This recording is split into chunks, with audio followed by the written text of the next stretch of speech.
ডিএমপির অতিরিক্ত কমিশনার হিসেবে নিয়োগ পেলেন বগুড়ার কৃতি সন্তান মোহাম্মদ জিল্লুর রহমান। তিনি বগুড়ার শিবগঞ্জ উপজেলার বিহার ইউনিয়নের 15টিকা গ্রামের একজন গর্বিত সন্তান। তিনি তার কর্মজীবনে সততা, পেশাগত নিষ্ঠা এবং দক্ষতা দিয়ে দেশের আইন শৃঙ্খলা রক্ষাকারী বাহিনীতে এক উজ্জ্বল দৃষ্টান্ত স্থাপন করেছেন।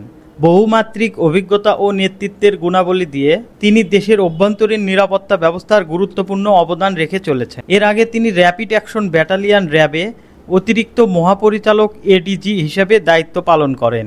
অতিরিক্ত মহাপরিচালক এডিজি হিসেবে দায়িত্ব পালনকালে নানা সফল অভিযান পরিচালনা করেন। তার নেতৃত্বে র্যাব দেশের বিভিন্ন অঞ্চলে জঙ্গিবাদ, সন্ত্রাসবাদ ও মাদক বিরোধী কার্যক্রমে সাহসী ভূমিকা রাখে। বিশেষ করে সংগঠিত অপরাধ ও রাষ্ট্রবিরোধী কার্যকলাপ দমনে তার গৃহীত পদক্ষেপসমূহ ব্যাপক প্রশংসা কুড়ায়। তার সময়কালে র্যাবের কার্যক্রম জনগণের আস্থা অর্জন করে এবং অপরাধ দমনে আরও দক্ষ হয়। সাম্প্রতিক সময়ে মোহাম্মদ জিল্লুর রহমানকে ঢাকা মেট্রোপলিটন পুলিশের ডিএমপি অতিরিক্ত পুলিশ কমিশনার ডিআইজি পদে পদোন্নতি দেওয়া হয়েছে।